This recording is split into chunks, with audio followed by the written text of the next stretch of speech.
The photographer was positioning lights in my bedroom when I came home from church. My bedroom. The one I'd slept in for 22 years. The one with the window seat where I'd read to my grandchildren every Sunday afternoon. A young woman in expensive heels stood by the window, holding a tablet. "This room photographs beautifully," she said to my daughter-in-law. "Natural light, hardwood floors. This will be the hero shot in the listing." Amanda, my daughter-in-law, stood there nodding, wearing the pearl necklace I'd given her for her wedding, my mother's pearls, the only thing I had left of her. "Excuse me," I said from the doorway. "What's happening here?" Amanda turned. Her smile was tight, practiced. "Oh, Helen. Good, you're home. We need to talk about your things. The stager says all this furniture has to go. It's reading very elderly." Elderly. My grandmother's hope chest, my husband's reading chair, the quilt my sister made before she died, all of it. Elderly. "Amanda, why is there a photographer in my room?" "Because we're listing the house Thursday. I told you this was coming, Helen. You just don't listen anymore." She turned to the photographer. "Can you get a few shots without the clutter?" The photographer looked uncomfortable. "Ma'am, I was told this was an empty nest situation." "It is," Amanda interrupted. "Helen's moving to Cedar Point Senior Living next week. Aren't you, Helen?"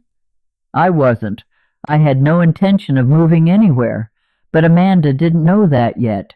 She didn't know I'd spent 3 days last week with an attorney named Robert Paulson reviewing documents she'd never bothered to look for, documents that would change everything. What Amanda didn't know was that this house wasn't my son's. It wasn't theirs. It was mine. Only mine. And the deed in my safe deposit box was about to teach her the most expensive lesson of her life. I'm Helen Whitmore, 76 years old, widow, retired librarian, property owner. I bought this house in Provo, Utah in 2002, a beautiful Victorian-style home 3 blocks from the library where I'd worked for 34 years. 4 bedrooms, original woodwork, a garden with lilac bushes my mother had given me as cuttings. The purchase price was $285,000. My husband George and I had saved for 23 years to afford it. George died in 2008, cancer, pancreatic, fast and cruel, 6 weeks from diagnosis to funeral. The medical bills were catastrophic, even with insurance. $47,000 after everything was settled. I paid it from our retirement savings. After George died, I kept working at the library, kept paying the mortgage, $1,850 a month for 12 more years. I paid it off in 2020 during the pandemic using George's life insurance policy. The house became mine. Free and clear. Helen Marie Whitmore. Only my name on the deed. My son Nathan was struggling in 2018. His construction business had failed after a contractor he'd trusted embezzled $120,000. He had 3 kids. His wife Amanda was working part-time at a dental office.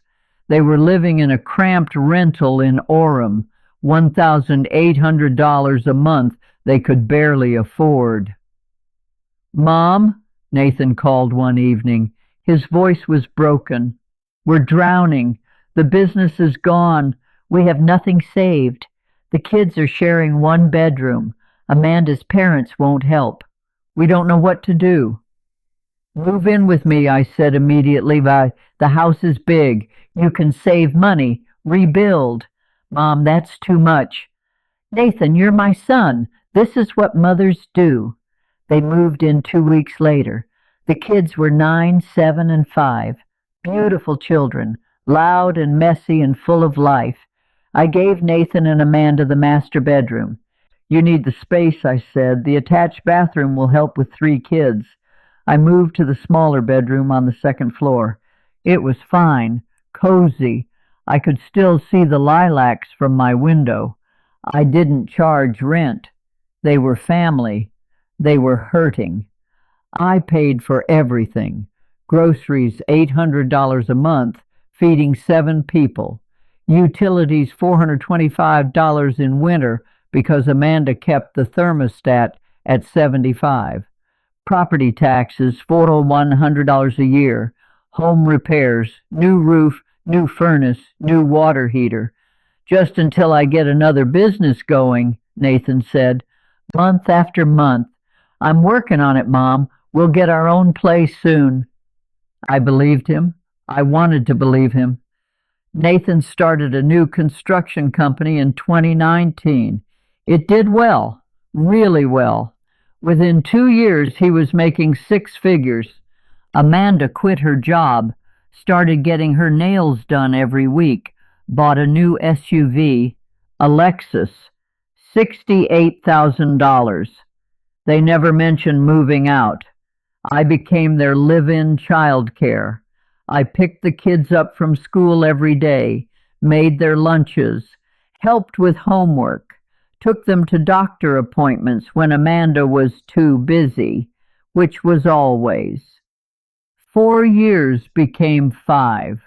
5 became 6.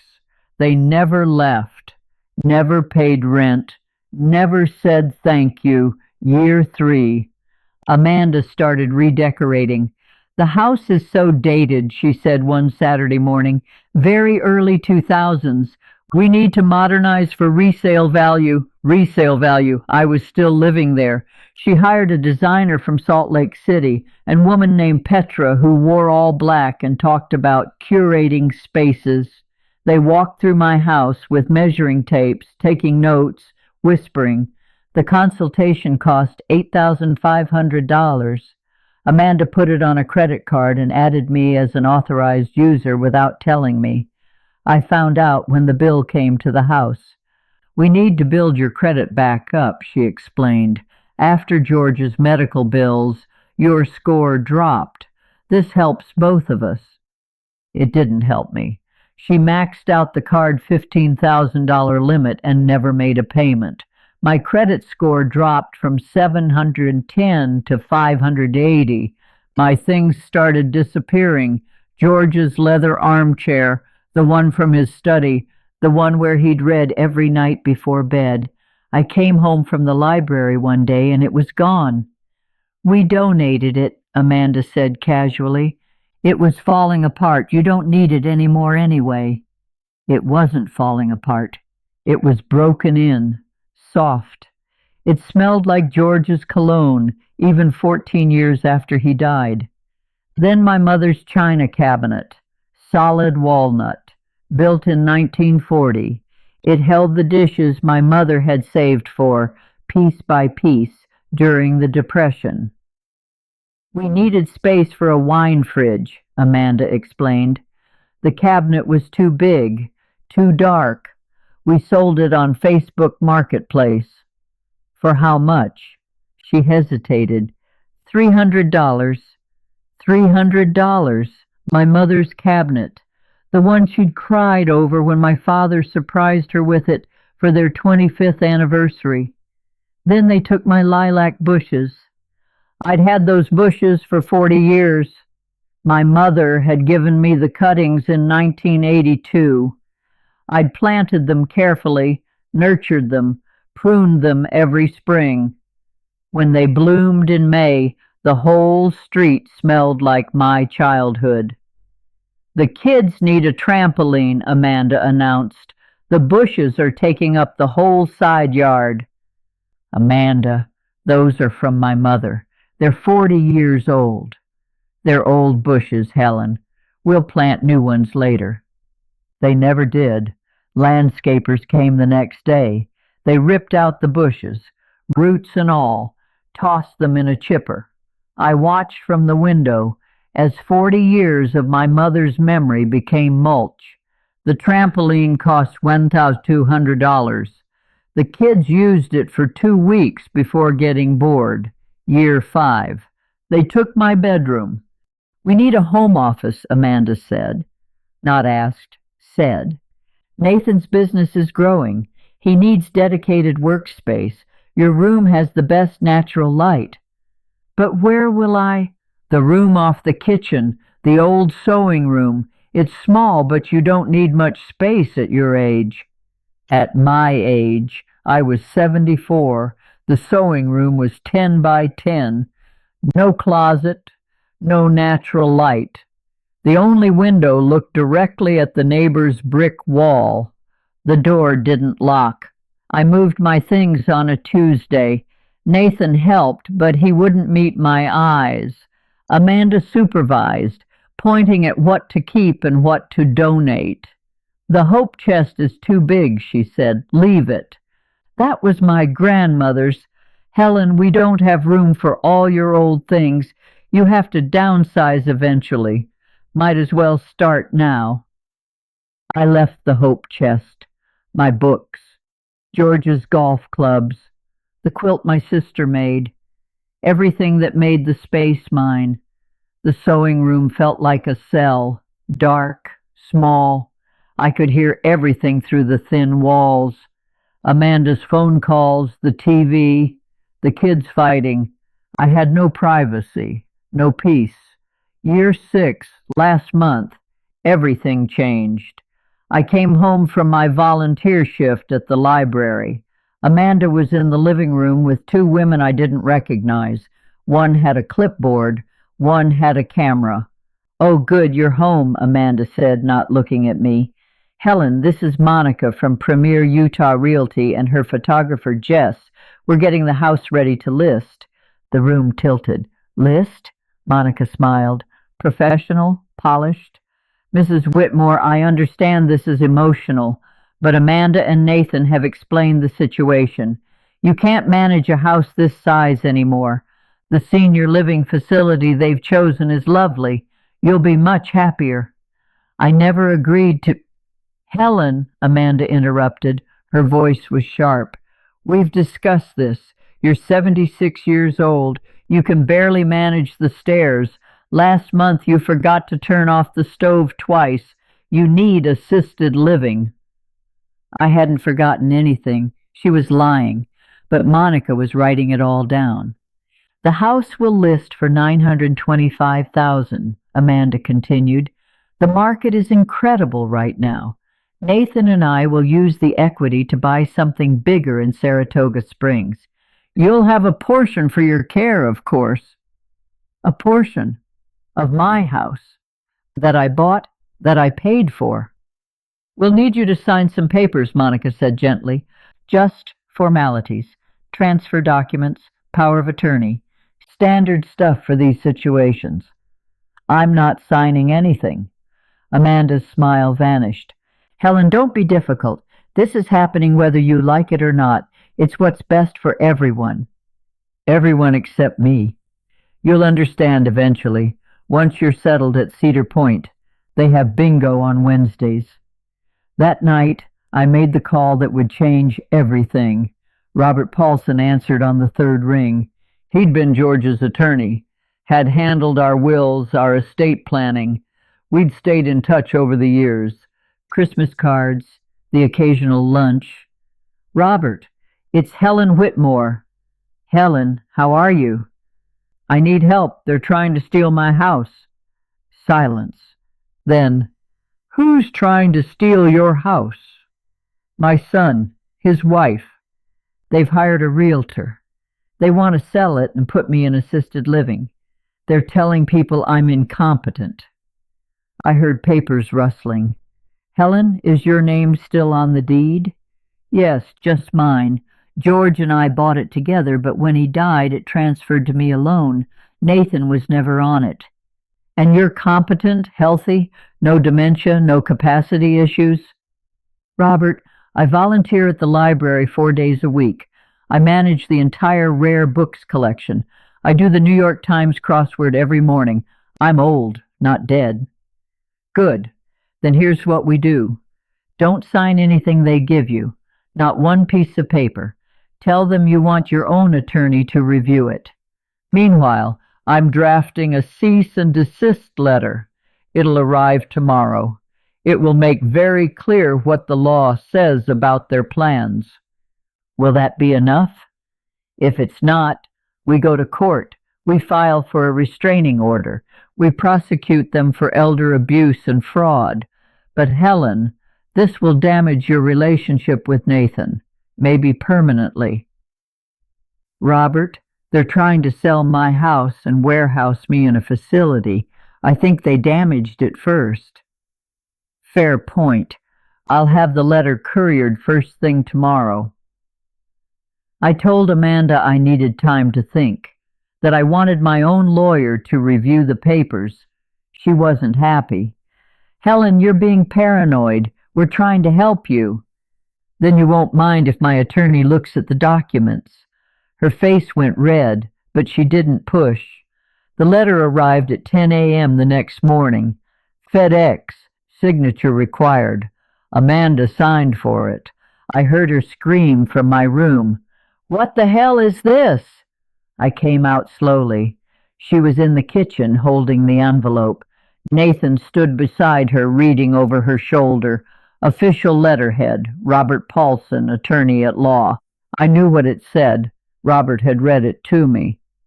This firm represents Helen Marie Whitmore regarding the property located at 847 North 900 East, Provo, UT 84606. Please be advised that this property is owned solely by Ms. Whitmore, as documented in the deed recorded with Utah County on March 15, 2008. Our client has made clear that she has no intention of selling this property or transferring ownership at this time. Any statements made to real estate professionals, medical providers, or financial institutions suggesting that Ms. Whitmore is incompetent, unable to manage her affairs, or consenting to the sale of this property are false and potentially actionable as defamation and elder abuse under Utah Code 765-111. Furthermore, you are hereby notified that you are residing in Ms. Whitmore's property as guests without a written lease agreement. Under Utah law, she may terminate your tenancy at will with proper notice. If you do not cease and desist from all attempts to sell, encumber, or otherwise interfere with Ms. Whitmore's property rights, we will pursue all available legal remedies, including but not limited to eviction proceedings, restraining orders, and criminal prosecution for exploitation of a vulnerable adult. Please govern yourselves accordingly. Amanda's hand shook. You hired a lawyer against your own son? I hired a lawyer to protect what's mine. What's yours? We've lived here for 6 years. We've put thousands into this house. Name one improvement you've paid for, one utility bill, one property tax payment, $1 of rent. Silence. Nathan finally spoke. Mom, we've helped in other ways. How? By taking my bedroom? By destroying my mother's lilacs? By selling my furniture? By lying to a realtor about my mental competency? How exactly did you help, Nathan? His face crumpled. You were trying to steal my house. Don't dress it up as anything else. Amanda slammed the letter down. This is unbelievable. After everything we've done for you. Done for me? You mean letting me babysit your children for free? Letting me cook and clean and pay for everything while you drove a Lexus and got weekly manicures? That kind of for me? We gave you a place to live. The words hung in the air. Absurd. Impossible. I started laughing. I couldn't help it. You gave me a place to live? In my house that I bought? That I paid off? It should have been Nathan's. You should have put him on the deed when George died. Why? So you could sell it out from under me sooner? You're an ungrateful, selfish old woman. Maybe. But I'm an ungrateful, selfish old woman with a deed, a lawyer, and 60 days' notice to give you. Nathan went pale. 60 days? Utah law. You're month-to-month tenants. 60 days' notice to vacate my property. Mom, we can't afford... You should have thought about that before you tried to sell my house. I walked back to my small room, closed the door. My hands were shaking, but I'd said it. 60 days. They tried everything. Week 1, bargaining. What if we pay you rent? Nathan suggested. Would you let us stay? How much? We could do $500 a month. I almost laughed. Market rate for a 4-bedroom house in Provo is $3,200, and that's before utilities. We can't afford that. Then you can't afford to live here. Week 2, tears. Nathan cried, actually cried. Mom, please. The kids love this house. It's the only home they remember. Don't destroy their stability. You should have worried about their stability before planning to move them to Saratoga Springs with my house money. Week 3, threats. Amanda hired a lawyer, young, aggressive. He sent a letter claiming they had equitable interest in the property based on improvements and long-term occupancy. Robert laughed when he read it. Utah doesn't recognize squatters' rights for family members, and they'd have to prove they made improvements with the expectation of ownership. Did they? They destroyed my mother's lilacs and sold my furniture. Perfect. That's the opposite of improvements. Tell them to bring it. They never filed anything. Week 4, waiting. You'll change your mind, Amanda said. Old people always get lonely and take back their boundaries. I didn't respond. Day 60 arrived on a Tuesday. I'd hired movers, professional, courteous, won $400, my last generosity. They'd found a rental, 3 bedrooms in Spanish Fork, $20,600 a month. No yard, no office, no natural light. The movers loaded their furniture. Amanda supervised, face twisted with rage. Nathan looked defeated. The kids were confused. When the truck pulled away, Nathan stood in the driveway. The kids were in Amanda's Lexus. The youngest was crying. Mom, please, can we work something out? Work what out, Nathan? You tried to sell my house. You lied about my competency. You destroyed things I loved. What is there to work out? I made a mistake. Amanda convinced me. You're 48 years old. You don't get to blame your wife. You made choices. You stayed silent when she sold my mother's cabinet. You helped move me to that closet-sized room. You signed papers with that realtor. Your choices. I'm sorry. You're sorry now, when there are consequences. Can the kids still visit? They love you. I looked at the car. 3 faces in the window. 7, 9, and 11 years old now. Innocent in all this. We'll see, after I've had time. He nodded, got in the car, drove away. I stood in my driveway and watched them disappear. Part of me ached. Part of me felt free. I took back my house slowly, deliberately, with intention. First, the master bedroom, my bedroom. I moved my things back in, bought a new mattress, the expensive kind with individual coils and cooling technology, $2,800, worth every penny. I hung George's portrait back where it belonged, opposite the bed, where I could see his face every morning. Second, The office. I converted it back to what it had been, a guest room, painted the walls soft blue, bought a new bed. My grandchildren would sleep there when they visited, if they visited. Third, the garden. Spring came. I hired a landscaper who specialized in heirloom plants. We found lilac cuttings from the same variety my mother had given me, different plants, but the same genetics, the same DNA. I planted them where the old bushes had been, whispered to them, "Grow strong, bloom purple, remember her." Fourth, my furniture. I couldn't get my mother's cabinet back, it was long gone, but I found a similar one at an estate sale in Salt Lake City. Oak, 1945. Someone else's memory, but beautiful. I filled it with new dishes, white and simple, a fresh start. The house felt like mine again, quiet, peaceful, mine.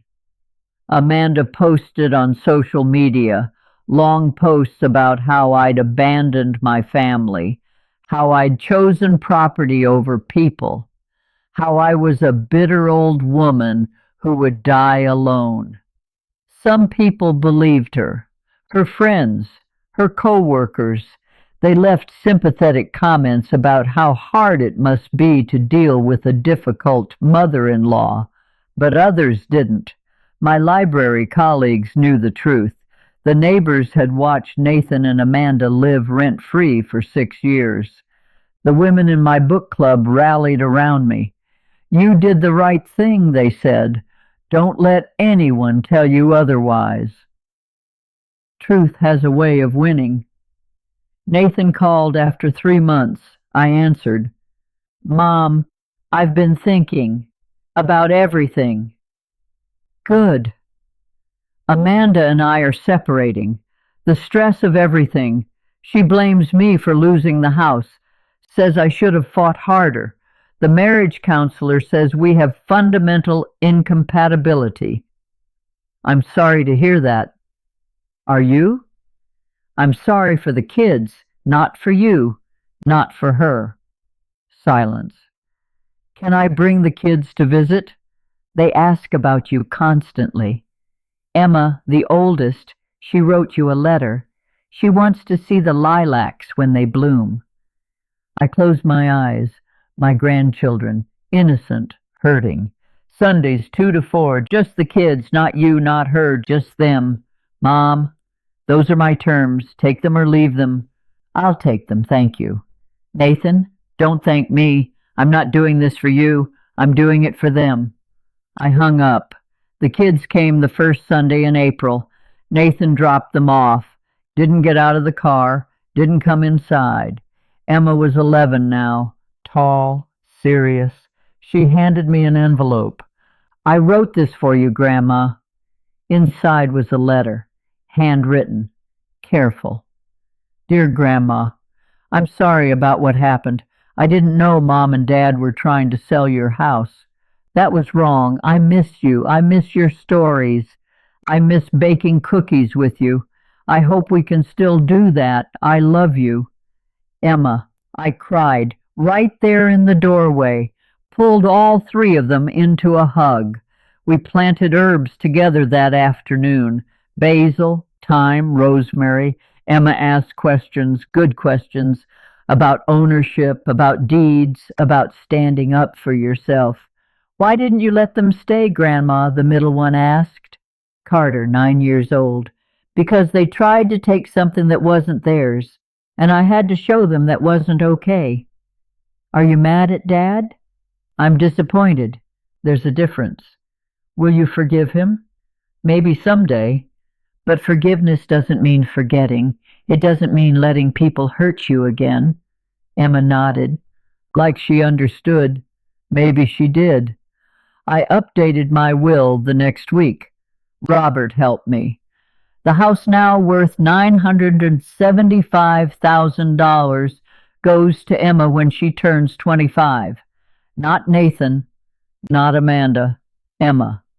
With conditions. She must keep it for at least 5 years. She cannot sell it to her parents.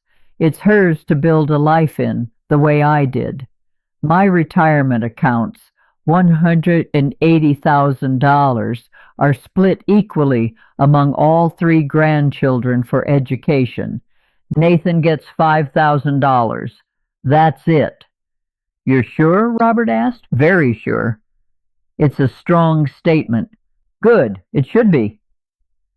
The house is quiet now. I wake up when I want to.